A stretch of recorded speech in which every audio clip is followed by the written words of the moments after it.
अस्सलाम वालेकुम। Chemistry part 2 chapter 7 और टॉपिक हमारा इस चैप्टर का लास्ट आइसोमेरिज्म। सबसे पहले डिफाइन करते हैं व्हाट इज़ आइसोमेरिज्म। ये जो आइसोमेरिज्म का टॉपिक है स्टार्ट में इंट्रोडक्शन में ये शॉर्ट क्वेश्चन के हवाले से इम्पॉर्टेंट है और इसके बाद हम इसके टाइप्स पढ़ेंगे। तो वो जो क्वेश्चन है दोनों की दोनों टाइप्स में वो लॉन्ग क्वेश्चन के हवाले से इस चैप्टर में ये वाले टॉपिक इम्पॉर्टेंट हैं। तो हम देखते हैं व्हाट इज़ आइसोमेरिज्म। आइसोमेरिज्म को हम ऐसे डिफाइन करते हैं, two compound having same molecular formula but different structural formula and different structural formula and और स्ट्रक्चर।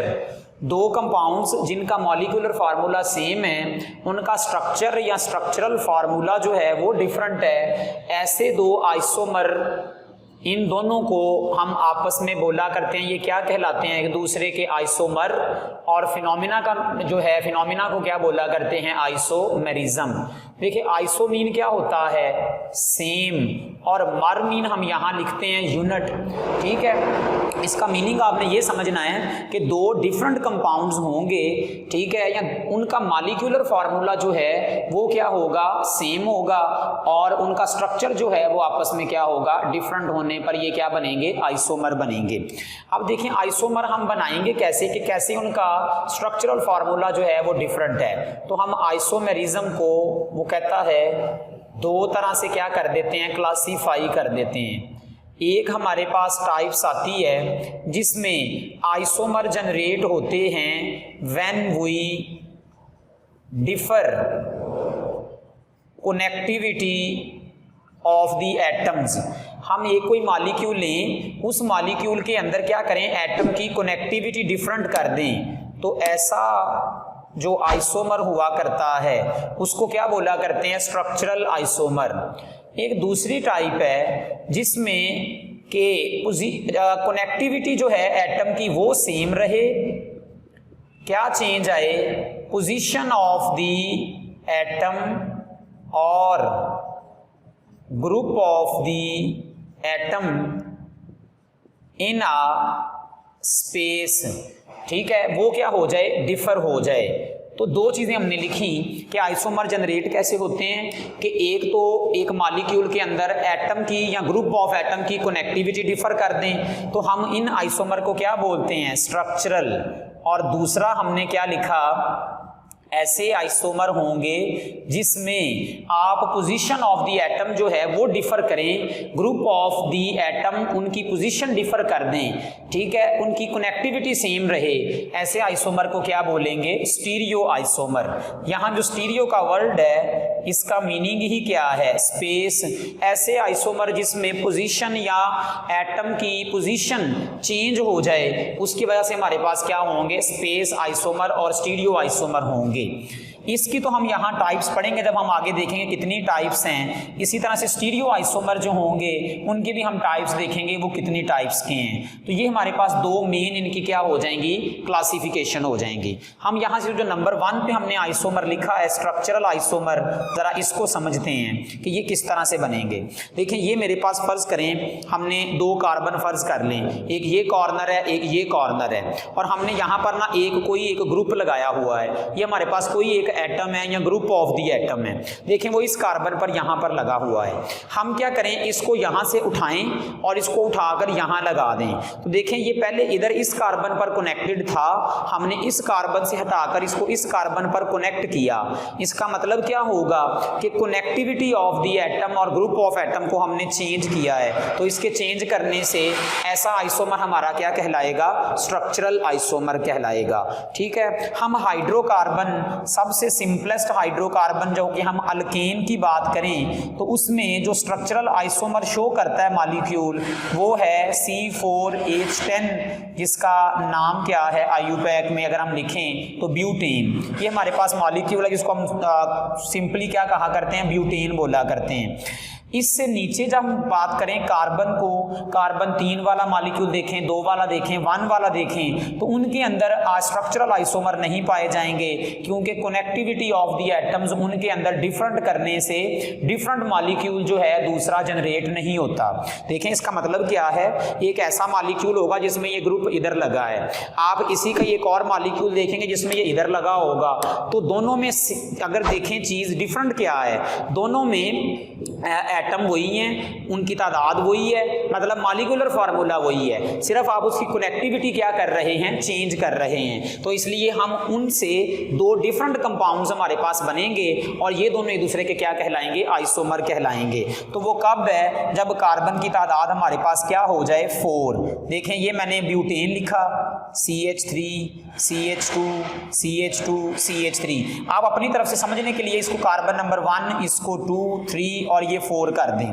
तो एक हमारे पास ये मॉलिक्यूल है जिसमें तमाम कार्बन एटम हमने एक चेन में बनाए हैं, कार्बन 1 2 से कनेक्टेड है। हम इसमें चेंज ये लाते हैं कि कार्बन 1 को यहाँ से उठाकर इसकी कहाँ कनेक्टिविटी कर देते हैं, कार्बन नंबर 3 पे। तो अब देखें जो चेंज आएगा वो चेंज किस तरह का आएगा, 1 2 3, 1 2 3, ये मैंने वही बनाए। हमने CH3 ग्रुप जो पहले वाला था वो हमने कार्बन नंबर 3 पे लगा दिया। अगर हम वही नंबरिंग करें समझने के लिए, तो आप देखेंगे कि यहाँ हमने क्या किया, इस ग्रुप ऑफ एटम की कनेक्टिविटी जो है ना वो डिफर कर दी। तो ये दोनों दो डिफर कंपाउंड बन गए जो कि एग्जिस्ट करते हैं इंडिपेंडेंटली, जिनका मॉलिक्यूलर फार्मूला एक ही है लेकिन स्ट्रक्चर में देखें डिफरेंट आ गया, डिफरेंस आ गया। तो ये हमारे पास कौन सा आइसोमर कहलाएगा, स्ट्रक्चरल आइसोमर कहलाएगा। अगर आप बात कर लें 3 कार्बन की, तो देखें carbon number 1, carbon number 2, carbon number 3, आप इसको उठाकर इधर ले आए तो आप तब भी इनको ऐसे ही बनाएंगे। देखें इसको आप इधर लगा देंगे तो ये फर्ज करें कार्बन नंबर 1 है, ये 2 है, ये 3 है, तो आप देखें कि ये भी वही चेन है, ये भी वही चेन है, दोनों के दोनों मॉलिक्यूल सेम है। इसके अंदर इसका मतलब है स्ट्रक्चरल आइसोमर जो है वो पॉसिबल नहीं है। हमें कैसे पता चलेगा स्ट्रक्चरल आइसोमर का, जो दो डिफरेंट कंपाउंड बनेंगे उनके अंदर क्या क्या डिफरेंस आएगा। नंबर 1 हम एक डिफरेंस बोला करते हैं, उनके अंदर नाम का डिफरेंस होगा। जैसा कि यहाँ देखें हम इसका नाम लिखा करते हैं नॉर्मल ब्यूटेन और इसका नाम हम क्या लिखा करते हैं, आइसोब्यूटेन। तो जब आप इनका नाम देखें तो इन दोनों में एक ही कॉमन नाम है और वो क्या है, प्रोपेन, जिसको हम एन प्रोपेन कहते हैं, बल्कि प्रोपेन में हम सिंपली प्रोपेन ही कह देंगे। तो ये दोनों दो डिफरेंट कंपाउंड नहीं हैं, बल्कि दोनों क्या हैं, ये एक दूसरे के सेम चीज़ें हैं, इसलिए हम इनको आइसोमर नहीं कहेंगे। तो आइसोमर कब जनरेट होंगे, जब कार्बन की तादाद कितनी होगी, 4 या 4 से ज़्यादा होगी, तब कनेक्टिविटी डिफरेंट होने से दो डिफरेंट टाइप्स के आइसोमर जो हैं वो क्या करेंगे, एग्जिस्ट करेंगे। तो अगर हम ब्यूटेन देखें इसके 2 आइसोमर हैं। अगर हम पेंटेन देख लें, पेंटेन है C5H12। अब आप इधर देखें तो CH3 CH2 CH2 CH2 CH3, एक हमने ये मॉलिक्यूल लिखा, नंबरिंग कर लें 1 2 3 4 5, ये 5 हैं। आप यहाँ से इसको उठाकर कार्बन नंबर 3 पे भेज दें तो देखें ये कार्बन नंबर 2 3 4 5, हमने 3 पर जब मिथाइल भेजा तो कनेक्टिविटी डिफरेंट कर दी है, ठीक है। बाकी हाइड्रोजन पूरे करें तो ये दो एक दूसरे के डिफरेंट कंपाउंड्स हैं, दोनों में कनेक्टिविटी का डिफरेंस है, आइसोमर है। एक और तरीका है, आप इसी में 5वें को भी उठाकर आप इस कार्बन नंबर 3 पे भेजें तो अब देखें C और ये हमने यहाँ पर लगा लिया कार्बन, बल्कि इसी में करेंगे 1 2 3, इसमें चेंज ले आए, बल्कि आप इसको छोड़कर समझने के लिए अब पहले आपने इसको यहाँ लगाया, अब आप ऐसा करें इस कार्बन को इस कार्बन पर भेजें तो 1 2 3, कार्बन नंबर 2 3 4 और आपने इस पर पहले मिथाइल लगाया था, अब आपने 5वां भी इधर लगा दिया।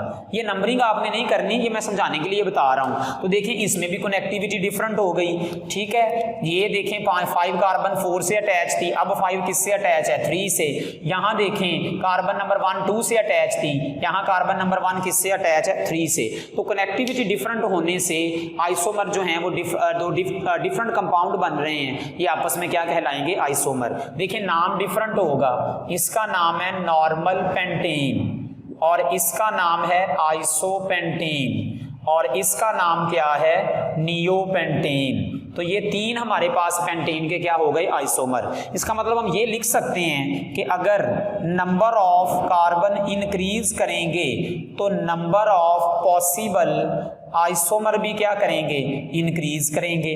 ब्यूटेन के 2 हैं, पेंटेन के जो हैं वो कितने हो गए, 3, हेक्सेन के हम देखेंगे तो वो 5 हो जाएंगे। इसी तरह से नंबर ऑफ आइसोमर जो है वो कहता है बढ़ते चले जाएंगे। और कितने बढ़ते जाएंगे, वो कहता है जब हमारे पास कार्बन जो है वो 30 हो जाते हैं तो उस वक्त उसके जो आइसोमर हैं वो मिलियंस में हुआ करते हैं। ठीक है, उसमें और भी आइसोमर आते हैं, सिर्फ हम यही नहीं देखते चेन जो कनेक्टिविटी वाले हैं उसमें और भी डिफरेंट टाइप्स के आइसोमर जो है वो देखी जा सकती है। तो उसके टोटल आइसोमर की तादाद जो है वो कितनी हो जाया करती है, 30 आइसोमर जो हैं वो इसके बन सकते हैं। तो यहां से एक शॉर्ट क्वेश्चन है, why propane do not have isomerism. Propane जो है उसके आइसोमेरिज्म क्यों नहीं है, या why propane do not have a structural isomer. तो आप उसमें क्या लिखते हैं, by changing the connectivity of the atoms. ठीक है, there are no 2 different compounds which were formed. हमारे पास वहां पर से 2 डिफरेंट कंपाउंड नहीं बनते, इसलिए हम कहते हैं कि प्रोपेन के अंदर जो है वो हमारे पास स्ट्रक्चरल आइसोमर जो है वो शो नहीं होते। ये आपने करना है। अच्छा, यहां से हमने एक चीज डिफर देखी, नंबर 1 के आइसोमर में किस चीज का डिफरेंस आएगा, एक तो उनका नाम डिफरेंट होगा, नंबर 2 यहां एक और डिफरेंस आएगा और वो डिफरेंस आएगा प्रॉपर्टीज का। ठीक है, प्रॉपर्टीज हमने देखी होती हैं, केमिकल भी होती हैं, फिजिकल भी होती हैं, वो डिपेंड करता है हम आइसोमर कौन सा देख रहे हैं। तो जनरली अगर हम बात करें तो किस चीज का डिफरेंस आ जाएगा, उनमें प्रॉपर्टी का डिफरेंस आएगा। अब हम आना इसकी टाइप स्टार्ट करते हैं। तो ये तो इंट्रोडक्शन था, इसमें एज इट इज सिर्फ आपने ये देखना है कि नंबर ऑफ आइसोमर जो हैं वो स्टार्ट कहाँ से होते हैं, और एक शॉर्ट क्वेश्चन वो ये कि प्रोपेन का स्ट्रक्चरल आइसोमर क्यों नहीं है। इसमें अब आ गया टाइप्स ऑफ द आइसोमेरिज्म। तो हमने टाइप्स में देखा कि नंबर 1 हम टाइप्स पढ़ रहे हैं जो कि एटम्स की कनेक्टिविटी की वजह से बनती है और हम उनको कहते हैं स्ट्रक्चरल आइसोमर।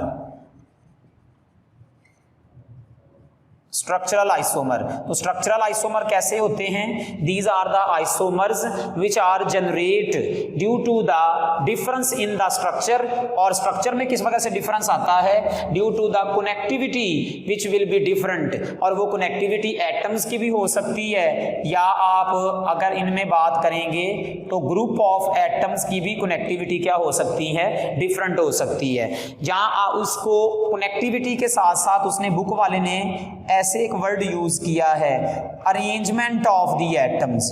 आप यहां अरेंजमेंट की जगह क्या समझेंगे, अरेंजमेंट लिख लें या कनेक्टिविटी लिख लें, एक ही बात है। इसके आने से आइसोमर क्या कहलाएंगे, structural.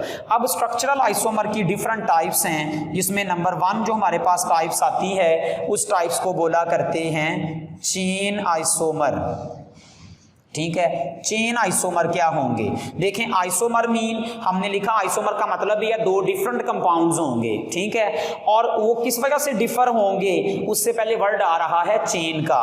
2 different isomer which are differ due to the chain length. उसमें कार्बन की जो चेन है उसकी लेंथ के डिफरेंस होने की वजह से हमारे पास 2 आइसोमर जनरेट होंगे, और ऐसे आइसोमर क्या कहलाएंगे, चेन आइसोमर कहलाएंगे। देखिए इसकी डेफिनेशन उसने ऐसे लिखी है, this type of isomers arise due to the difference in the nature of the carbon chain, या सिंपली आप लिख लें due to the differ in the chain length.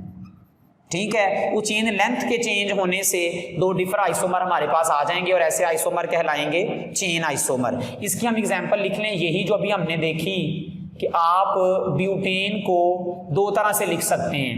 एक ये जिसमें हमारे पास ये नॉर्मल हम इसकी चेन सेलेक्ट करें तो इस चेन में कितने कार्बन आते हैं, 4। एक हम इसी का यही आइसोमर बना लें, ये देखें, इसमें अगर आप चेन सेलेक्ट करेंगे तो ये हमारी चेन है, इसमें कितने कार्बन आ रहे हैं 3। तो due to the differ in the chain length, जो दो डिफर आइसोमर होते हैं जिनमें चेन लेंथ डिफर है कार्बन की, ऐसे आइसोमर एक दूसरे के क्या कहलाते हैं, चेन आइसोमर कहलाते हैं। तो यहाँ ये और ये चेन आइसोमर है। देखें इसमें कार्बन की चेन कितनी है, 3 कार्बन है। इसमें आप कार्बन की चेन सेलेक्ट कर लें 4 है, इसमें कार्बन की चेन सेलेक्ट कर लें तो कितनी है 5। तो due to the differ in the chain length this type of isomer are called as chain isomer. इसमें दूसरी टाइप्स आती है, वो है positional isomer.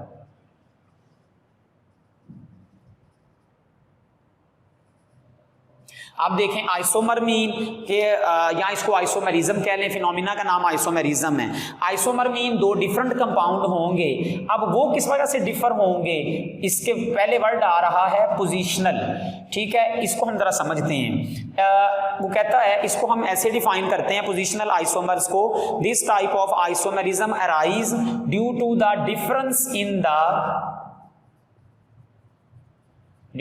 Difference in the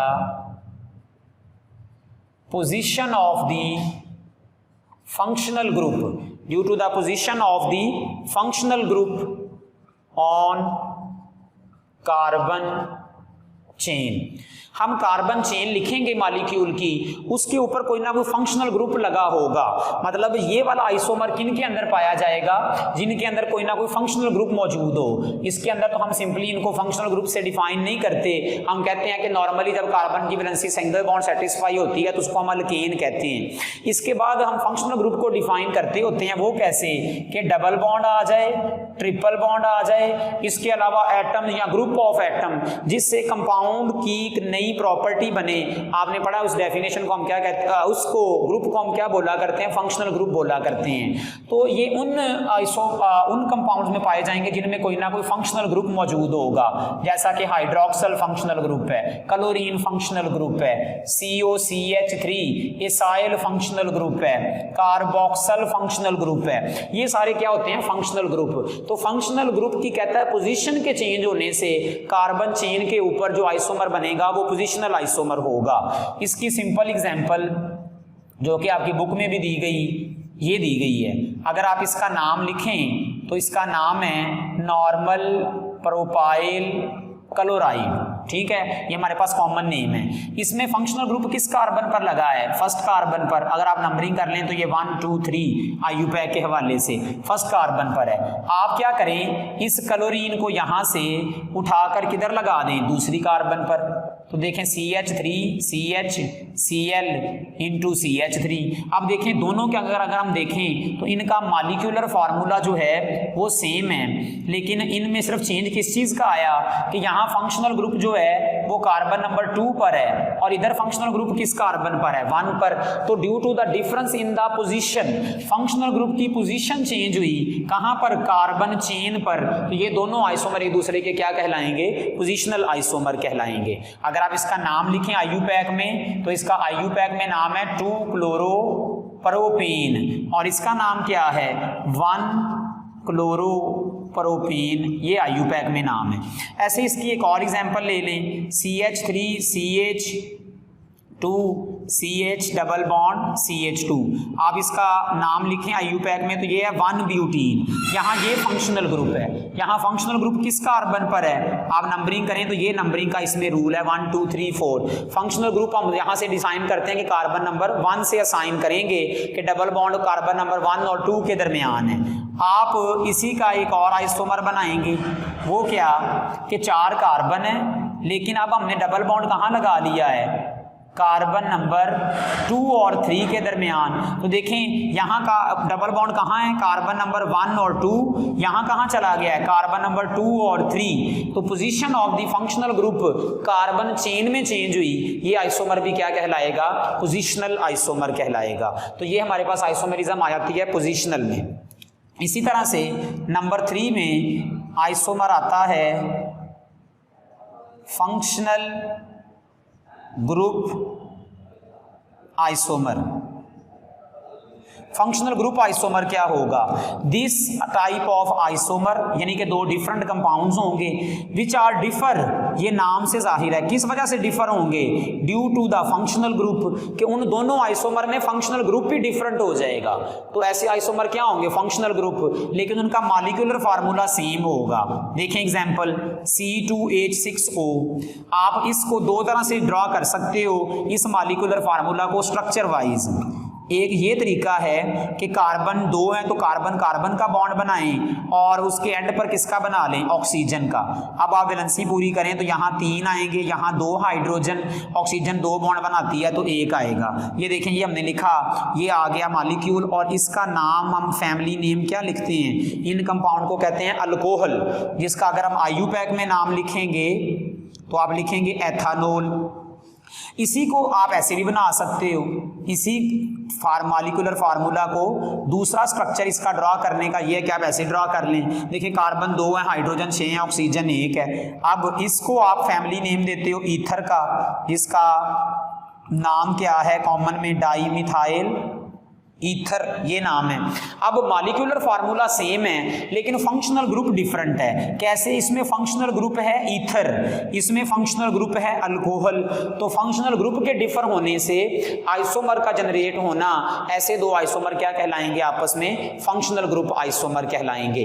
देखें इनमें क्या क्या डिफरेंस आएगा जो हम स्टार्ट में पढ़ा करते थे। नाम का डिफरेंस है, देखें नाम का भी डिफरेंस है, ये नाम का आपको हर एक में डिफरेंस नजर आ रहा है। किसी जगह पर देखें ये 1 ब्यूटीन है तो ये कोई 1 ब्यूटीन नहीं है तो ये ब्यूटीन, लेकिन ये 2 ब्यूटीन है। तो नाम का डिफरेंस तो आपको हर जगह पर ही नजर आएगा। उसके साथ साथ प्रॉपर्टी का भी क्या होता है? डिफरेंस होता है। जैसे यहां दोनों की केमिकल प्रॉपर्टी का भी डिफरेंस है और दोनों की फिजिकल प्रॉपर्टी का भी डिफरेंस है। हम देखेंगे फिजिकल प्रॉपर्टी, जैसा कि बॉइलिंग पॉइंट देखें, अल्कोहल का बॉइलिंग पॉइंट ईथर की निस्बत क्या होता है? ज्यादा हाइड्रोजन बॉन्डिंग। तो देखें फिजिकल प्रॉपर्टी डिफरेंट हो गई।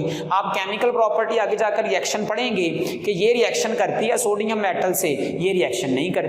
तो यहां देखें दो चीजों का चेंज आता है। आप आइसोमर को कैसे डिफाइन कर रहे होते हैं कि दो डिफरेंट कंपाउंड्स होते हैं जिनकी डिफरेंट आइडेंटिटी भी होती है, वो एग्जिस्ट भी करते हैं और उनमें डिफरेंस क्या होता है? एक तो नाम का और उसके साथ साथ प्रॉपर्टी का। तो देखें ये आइसोमर हमारे फंक्शनल ग्रुप होंगे क्योंकि इनके फंक्शनल ग्रुप का क्या है? डिफरेंस है। हम एक और एग्जांपल इसी में लिख लेते हैं C3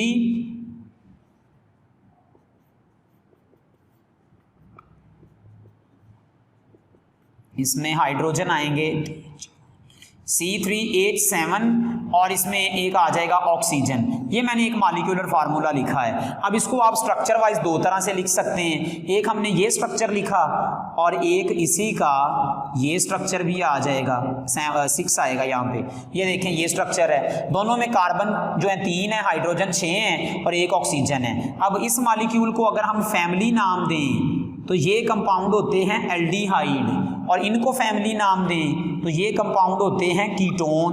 तो देखें दोनों में मॉलिक्यूलर फार्मूला सेम है लेकिन उनका फंक्शनल ग्रुप जो है वो क्या हो गया? डिफर। तो ये फंक्शनल ग्रुप आइसोमर होंगे। ये हमारे पास टाइप्स आती हैं स्ट्रक्चरल आइसोमर की। इसमें बाकी जो टाइप्स हैं वो रहती हैं, वो इंशाल्लाह इसके साथ जब हम अगली देखेंगे ज्योमेट्रिकल आइसोमर तो उसी के साथ जो है ना इसको कवर करेंगे। तो आप लोगों ने ये जो है स्ट्रक्चरल आइसोमर की टाइप्स, ये लॉन्ग क्वेश्चन के हवाले से इंपॉर्टेंट हैं, इनको तैयार करना है। तो वीडियो को देखकर जो है वो आप लोग लाइक करें, चैनल को सब्सक्राइब करें, वीडियो के बारे में कमेंट भी ज़रूर किया करें। अल्लाह हाफिज़।